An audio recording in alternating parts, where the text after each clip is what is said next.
When we think about the Apollo program, it's so much more than just landing on the moon, right? It's this incredible story of ambition that was, frankly, off the charts. We're talking about impossible dreams, devastating tragedy, and human ingenuity that, well, it's just at its absolute best. So let's get into it. And really, you can trace it all back to these famous words from JFK. This quote, it's what took a moment of pure political panic and turned it into this epic, heroic challenge for the entire nation. All right, so here's our game plan. We're going to cover why we even went to the moon in the first place. Then we'll look at how the whole program had to be reborn from this awful tragedy. We'll meet some of the unsung heroes who made it all happen. Then, yeah, we're going to relive the highest highs and the scariest moments out there in space, check out the incredible legacy it left behind, and finally connect it all to what's happening right now. Okay, first things first, why the moon? And you might think it was all about science and exploration, but nope, not at all. The race to the moon was born out of something else entirely, a high-stakes political sprint right in the thick of the Cold War. So picture this. It's 1957 and suddenly the Soviet Union launches Sputnik. Beep, beep, beep, overhead. Then, just a few years later, in 1961, Yuri Gagarin becomes the first person in space. For the US, this was way more than just falling behind technologically.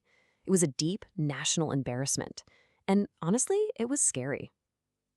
The real reason for Apollo, the true motive, it was brutally simple. Beat the Soviets and win the space race. Period. And this is where Kennedy was just a master. He plays this perfectly. First, in May of '61, he goes to Congress. That's the contract. It's a speech basically born out of fear, saying we need to do this and we need a ton of money to do it.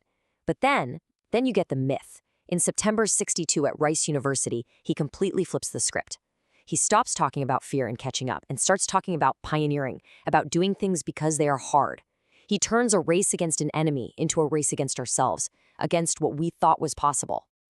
But before they could even dream of triumph, something absolutely devastating happened.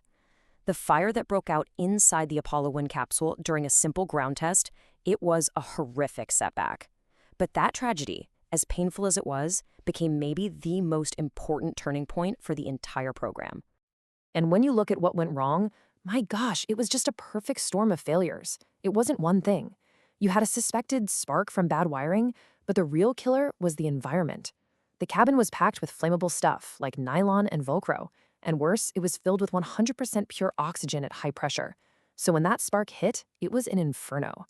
And the final, tragic piece? The hatch opened inward. The pressure from the fire sealed it shut like a bank vault. There was no way out.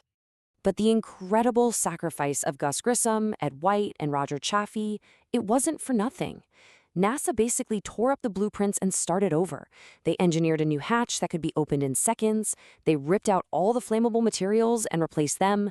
They protected every inch of wiring, and they changed the air mix inside for launch. These weren't just tweaks. They completely transformed the spacecraft into one of the safest vehicles ever built. And keep these changes in mind because they are literally what would save the crew of Apollo 13 a few years later.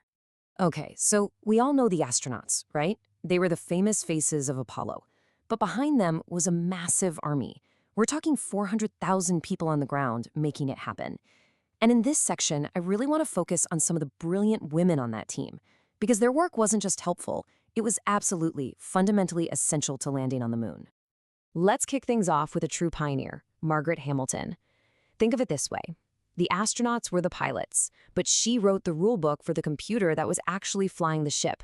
She led the whole software development team at MIT. Her team wrote, line by line, the code that was the digital brain of the Apollo spacecraft, the code that would actually land humans on the moon. And here's something that's kind of wild to think about now. Back then, writing code, it was often dismissed as women's work, not taken as seriously as building the hardware. So Margaret Hamilton herself actually coined the term software engineering. She did it to make a point that building software needed to be treated as a formal, serious engineering discipline, with the same rigor as building the rocket itself, because she understood something crucial. A software bug could kill you just as easily as an engine explosion. And nothing shows her genius better than this. Okay, Apollo 11 is just minutes away from landing on the moon. Hearts are in throats everywhere. And suddenly an alarm goes off in the cockpit. 12:02. The computer is overloaded. They are literally seconds away from calling in a board. But this is exactly the kind of crisis Hamilton's software was designed for. It was smart enough to recognize what was important and what wasn't. It automatically dropped the low-priority tasks and poured every ounce of processing power into one thing, landing the vehicle. That alarm wasn't a sign of failure. It was a sign of success. It was the software working perfectly, and it absolutely saved the first moon landing. And then, of course, there were the hidden figures. You have to remember, this was a time before everyone just blindly trusted digital computers. So NASA relied on these human computers, brilliant African-American mathematicians like Katherine Johnson, Dorothy Vaughan, and Mary Jackson. They were the ones doing the incredibly complex orbital math by hand. Katherine Johnson's calculations were so trusted that John Glenn wouldn't fly until she personally checked the numbers. And her work was critical for Apollo 2. She's the one who calculated the emergency trajectory that was used to bring the Apollo 13 crew safely back to Earth. All right, so with all that groundwork laid, let's talk about the actual missions, because in them you see both the absolute peak of achievement and the moment it all almost went horribly, horribly wrong. July 20th, 1969. I mean, can you even imagine? The entire planet is just glued to their TVs and radios, holding its breath. And then, cutting through the static from 250,000 miles away, you hear those impossibly calm words from Neil Armstrong. The Eagle has landed. In that moment, everything changed. Humans were officially standing on another world. But then, less than a year later, came Apollo 13's famous problem. Houston, we've had a problem. An oxygen tank explodes. The main ship is dying. The crew has to jump into the lunar module, which was only designed for 2 people for a couple of days. But now there's a new silent killer, their own breath. The CO2 levels are rising to deadly levels. They have spare filters, but they're from the command module, and they're square. The filter system in the lunar module needs a round one. So the question becomes a life or death riddle. How do you fit a square peg in a round hole when you're in the middle of space? And the answer is just one of the greatest examples of human ingenuity ever. Back in Houston, engineers literally dumped a pile of everything the astronauts had available on a table. Plastic bags, the cardboard covers of flight manuals, socks, and of course, good old duct tape. And they just invented a solution, right there on the spot. They built a makeshift adapter and then painstakingly read the instructions step by step to the crew who built a copy in space, and it worked. They saved their own lives with what was essentially space-age arts and crafts. It's why they call it the successful failure. After the drama of 13, the later missions, 15, 16, and 17, were really the scientific golden age of Apollo. And why? Because they brought a car.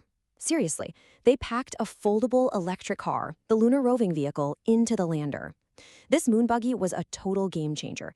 Suddenly, astronauts weren't just limited to walking distance. They could drive for miles, becoming real explorers and field geologists, getting to incredible sites like deep valleys and ancient highlands. The amount of science they could do just exploded. So, when you take a step back and look at the whole thing, what did it all add up to? What's the real legacy of Apollo? Beyond a few flags and some dusty footprints. Well, first, let's just acknowledge the mind-boggling price tag. In 2020 dollars, the Apollo program cost, get this, $257 billion. To give you some perspective on that, at its absolute peak, it was eating up more than 4.4% of the entire U.S. federal budget. Just to compare, today, NASA's entire budget is less than half of 1%. It was a commitment on a scale that's hard to even wrap your head around today. But, and this is a huge but, that massive investment paid off in ways nobody expected, right here on Earth. Think about it. When you have to solve problems for survival in space, you end up inventing incredible solutions for life on the ground. So many things we just take for granted. Cordless drills, memory foam mattresses, even the scratch-resistant lenses in your glasses, they all come from technology developed for Apollo. And maybe the biggest one of all? The need for tiny, lightweight, powerful computers for the spacecraft basically jump-started the creation of microchips, which, led directly to the device you're probably watching this on right now. But honestly, for all the amazing tech, maybe the most powerful legacy wasn't a gadget at all. It was a photograph. The astronauts turned their cameras back on our own planet and took those breathtaking Earthrise and blue marble pictures. And for the very first time, humanity saw our home not as a collection of countries on a map, but as this tiny, beautiful, fragile blue marble hanging all alone in the blackness of space. It completely changed our perspective of ourselves and our world. And that's the perspective, that's the spirit that's carrying us forward as we get ready to go back to the moon. But this time, it's not going to be Apollo 2.0. It's something brand new. And you can really see how different it is when you put them side by side. Apollo, that was a political sprint. It was all about winning a race, planting a flag, and getting home. Artemis is completely different. It's a scientific marathon. The goal is to stay, to build a sustainable presence that can be a stepping stone to Mars. Apollo was America, going it alone with an all-male, all-white astronaut corps. Artemis is all about international and commercial partners working together. And here's the best part. Its stated goal is to land the first woman and the first person of color on the moon. So you go from the hidden figures of the past, the women working behind the scenes, to women who will be leading the charge and leaving the next set of footprints. And it really makes you wonder, doesn't it? What incredible new discoveries and what brand new perspectives will this next giant leap for humankind bring us? Hey everyone, and welcome. Today we are diving deep into one of the most incredible chapters in human history, the Apollo program. And we're going to do it with a 10-question challenge to see just how well you know the story. So, are you ready? Let's find out how much you really know about the triumph, the tragedy, and the mind-blowing technology that actually took us to the moon and brought us back home. All right, keep track of your answers as we go along. Let's get right into it with question number 1. Now, you might think it was all about scientific exploration, right? But was that the whole story, or was there something, a little bigger going on? And there's your answer. I mean, yes, the science was amazing, but at its heart, Apollo was all about winning the space race. After the Soviets shocked the world with Sputnik and then putting the first man in orbit, the US needed a huge, undeniable win to prove its dominance on the world stage. The moon was that finish line. Okay, moving on to a much more somber topic. The tragic Apollo 1 fire cost 3 astronauts their lives right there on the launch pad. But a very specific design choice is what tragically sealed their fate. You see, the cabin was filled with pure, high-pressure oxygen. When the fire started, the internal pressure skyrocketed, and that pressure slammed the inward opening hatch shut like a vault door. There was no way to open it. This awful tragedy led to a total redesign, including a new quick opening hatch that opened outward, a change that years later would be absolutely critical to saving the crew of Apollo 13. So picture this, you're Neil Armstrong, just minutes away from landing on the moon for the first time in history, and suddenly, an alarm starts blaring. It nearly forced them to abort the entire landing. What on earth was going on inside that computer? Now here's the amazing part. That alarm wasn't a failure. It was actually the software screaming, "I've got this." The computer, thanks to the brilliant team led by Margaret Hamilton, was smart enough to know it was being overloaded. So it just ignored the unimportant stuff and focused only on the most critical job, landing the Eagle. It's one of the first and most famous examples of a computer saving the day by recovering from an error all by itself. We all know the famous line, "Houston, we've had a problem." But after the explosion crippled their main ship, the crew had a new, silent killer to deal with. The very air they were breathing was becoming toxic. This is pure, real-life MacGyver stuff, right? The engineers on the ground literally dumped a box of all the random stuff the astronauts had with them onto a table and figured out how to build an adapter. They had to fit a square peg in a round hole, and they did it with plastic bags, cardboard, and duct tape. Then they radioed the instructions 200,000 miles up to space. Absolutely incredible ingenuity. All right, for the later Apollo missions, just walking around the landing site wasn't enough. They needed a way to get out and really explore. So, what amazing piece of hardware made that possible? Yep, the moon buggy. This thing was an engineering marvel. It was all electric, folded up like a suitcase to fit in the lunar module, and basically turned the astronauts into off-road explorers. It expanded their range from, a short walk to being able to drive for kilometers, letting them visit all sorts of fascinating geological sites. Okay, let's tackle a classic. The conspiracy theorists love this one. If there's no wind on the moon, why is the flag waving? Well, what's the real science behind what we're seeing? It's really simple physics, folks. First, there's a horizontal bar holding the top of the flag out so it doesn't just hang there. Those waves you see are just wrinkles from it being packed up so tightly for the trip. And when the astronauts were twisting the pole into the ground, it caused the flag to ripple. And in a vacuum, with no air to slow it down, it just kept rippling for a while. Easy as that. This one photograph, maybe more than any other, completely changed how we see our own planet. It's just stunning. But which crew was the first to witness it with their own eyes? That's right, Apollo 8. On Christmas Eve 1968, they became the first human beings to ever see the far side of the moon. And as they came back around, they saw it, our beautiful, fragile blue marble, rising over this desolate, gray lunar landscape. Can you even imagine? And that quote really just captures the whole feeling, doesn't it? The whole point of the journey was to go to the moon. But maybe the biggest discovery was looking back and seeing our own home in a completely new light, as one single unified planet floating in the dark. Okay, time for a gear question. A simple piece of standard issue equipment became an absolutely mission-critical tool when all the fancy computers went dark. What was it?